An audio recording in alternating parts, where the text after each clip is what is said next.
Hello and welcome to today's episode.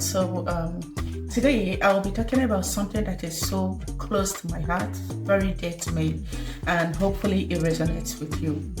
That is community development in sub-Saharan Africa. Why am I always about sub-Saharan Africa? But today we'll be looking at one of the major hurdles to sustainable community development in sub-Saharan Africa, and that is education. We all know that education is very important, and a, it's like a building block to growth and to development and to progress and prosperity, not just to individuals, but to communities and the society at large.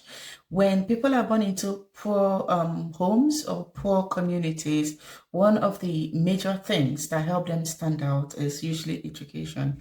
Someone like me would not have the life I have today if I did not have access to education.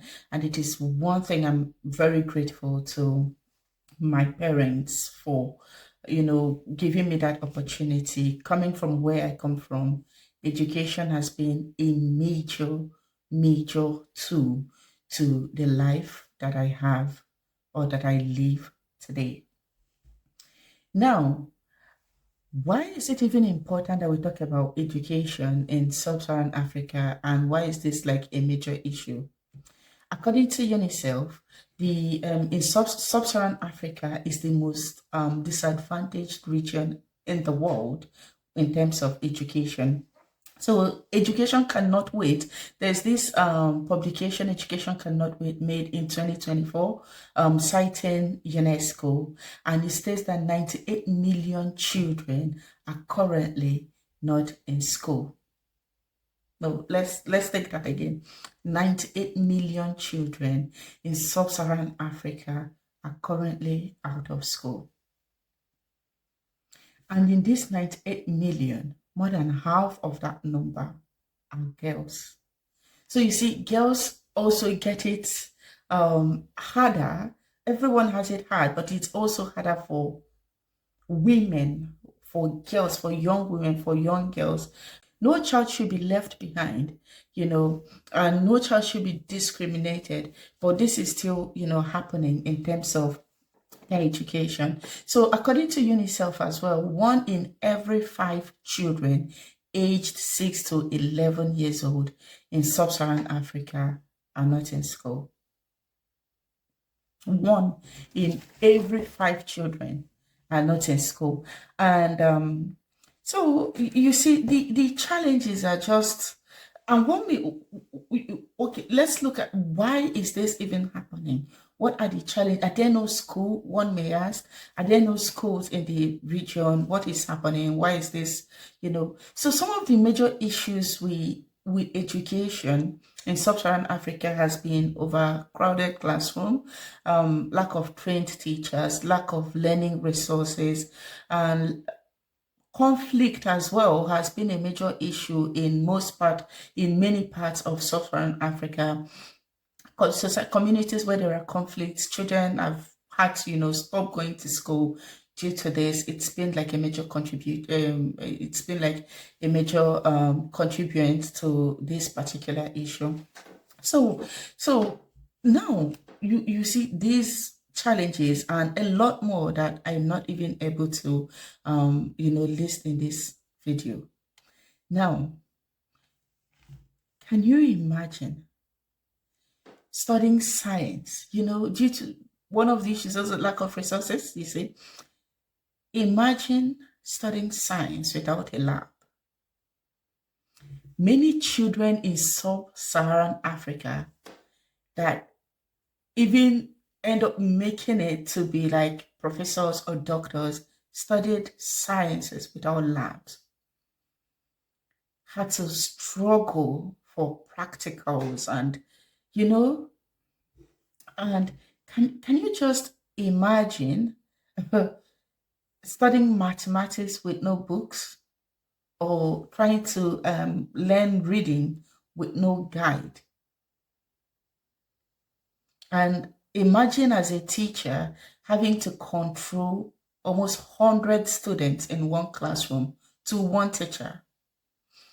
Do you think that teacher will be able to effectively reach all the children? Because one major issue we even have where we, in most communities, is overcrowded classrooms. This I have witnessed when I worked on a literacy project in Abakaliki, Ebonyi State, Nigeria, before I traveled outside Nigeria for my master's degree. So we walked into this class for to assist with the literacy training for the children literacy project we had going on, and there were 120 children in that class, and it was primary one. Just take a moment. 120 children squeezed into one class and assigned to one teacher. And the teacher can only do so much for 120 children, can only go so far to keep class control in place. And by the time we started, I think it was about 2 children in that class that could, really even identify the letters of the alphabet and write them and, say them. So when you come to the sounds of those letters, we had no, I think it was just 2 of them actually out of 120. So it was like a huge, the whole scope of the project and everything had to take a different turn from what we found out there, from the assessment stage of that project. So that's that about some of the issues and challenges of education. Now let's talk about quality. Let's talk about quality, because one thing is to have access to education. Another thing is the quality of what the children are being taught. And teachers who are not properly trained will not be able to teach the children what they are supposed to know, or teach in a way they are supposed to teach to help the children assimilate and learn. So there's a lot of questions and a lot of conversation in the area of the quality of surrounding the quality of education that children get in this region of the world. And an example is also is on that project. Many of you don't know, I run a community project in Nigeria where we focus on literacy development for children in primary school and teachers training and development for teachers training, and also classroom setup for early childhood development or early childhood education. So an example is still the literacy project I mentioned earlier. So an example of how lack of quality education affects even the children who are enrolled in school was so evident, to me when I was on ground for that project, and from the data we get from that project on, weekly basis, you see that there's a lot has to be done. A lot needs to be done in terms of teachers training, in terms of looking into the quality of education that these children receive. And again, one may then ask, so this huge issue, what do we do? How do we come in? What can be done? A lot can be done. A lot is being done already, but more needs to be done. We need to look into radio messaging, radio learning, radio programs that probably will be teaching children basic things they need to know, maybe around literacy or mathematics. People can look into that aspect to help children, and parents be engaged to get their children to follow such program and to also follow to help them. As well, we can also look at mobile learning. One organization that is has really helped Sub-Saharan Africa with this is Opia Foundation. So we use their apps, which is free, by the way, and this is not an advert. So it's just because I've gone through their mathematics app myself, and it's so rich, and that they give that free is just very generous. And I think every parent should have access to that. So we use that for our children for my project. But a major challenge that we've had with that has been, gadgets, devices, because there's only so much mobile phones or computers that I can buy as a person, or, so we've had serious challenges with gadgets and devices. But for parents who can afford this, and for people who can afford to donate these things or teach people in their children in their neighborhood mathematics, basic arithmetics. Opia is it's spelled OPPIA. Opia, their app is a very good resource for learning mathematics, and there are loads of other ones out there that you can look into. And see, we to help facilitate education for children in this region. So another thing is proper stakeholder engagement. Who are these stakeholders? First of all, parents, teachers, community leaders, community members, NGOs, government officials and offices or departments that are relevant in this, that are relevant in education planning and delivery. Anybody who has, and the entire public, anybody who has anything to contribute is a stakeholder already in this issue. So engage stakeholders effectively and properly to understand the resources available to them and resources and how they can contribute. The state at which education is currently in Nigeria is something that we can no longer leave entirely to the government. While I know they are meant to do like a bulk of it, but we cannot entirely leave it to them, because from the look of things in Nigeria and in many parts of Sub-Saharan Africa, the government is not paying the proper attention or the level of attention they need to be paying to education. And it is also not something you leave entirely to NGOs. Every stakeholder needs to, contribute to this. Again, like I already mentioned, the people, I was going to look at people who are, at the forefront of this whole issue, or championing a solution to this whole issue. I've mentioned NGOs, and I've mentioned government departments, individuals, community organizations.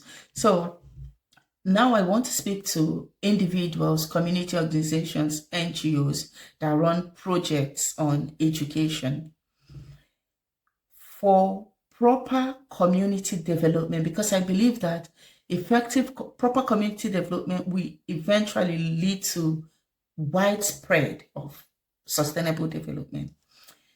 We need to look into how we plan education projects, into what we do. When you step into a community to intervene, on the issue of poor access to quality education or restricted access to quality education, you need to be asking yourself the question of why. When you answer your why, you need to figure out your how. And while I know this is like a very large scope, the scope is so huge. It's if when you say education is huge, I've mentioned a number of challenges. Someone may be focusing on teachers training, others may be focusing on resource creation or provision, others will be focusing on looking at curriculum development to ensure quality. and um, parents engagement, community engagement, radio or mobile learning, different aspects of education. But the question should be why, and have the end in mind. It is no longer news that, I don't think we are ignorant of what is currently going on. And it brings me back to a question I've asked on almost every episode, and a question I will not stop asking until I find the answer, or until there is no longer need to ask that question. And the question is, for over 60 years of aid and over 60 years of independence for places like Nigeria, or roughly 50 years of independence for most African countries, why has there not been proper development or improvement in these areas? Instead, there is a decline. Now there's been loads of money pumped into this, and every government come in and sing their own songs, and NGOs are littered almost everywhere in sub-Saharan Africa. Yet these issues persist. Maybe it is time to look at how we develop our project, to look at the scope. Because when you come to a community and you provide exercise books to 10 children or to 15 or 20 children, or you get like learning materials for a certain number of children, and they go back to school for this term, what will happen next then? If there is no plan, if there is no strategy developed, nurtured, to ensure that they can have those things when you are not there, what will happen next term? What will happen, the term after that term, and the term after that term? So after that term, when they use up the resources you've given them, they will go back to being out of school or out of resource enrolled student. And if you pay tuition for this term for these children, and I am not saying coming in to like intervene is wrong, but I'm just saying we should always have the end in mind, have a sustainable plan, even for your philanthropy in mind.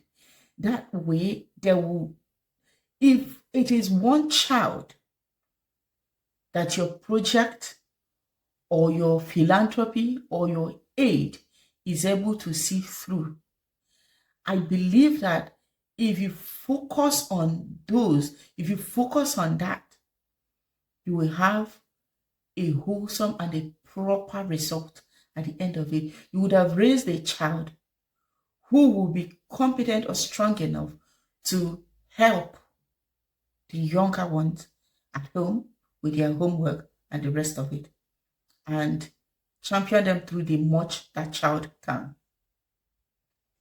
But if you take your resources and scatter it among 50 children for a term without a plan for the next term, they would have received a term education, but by next term there will be 50 out of school children.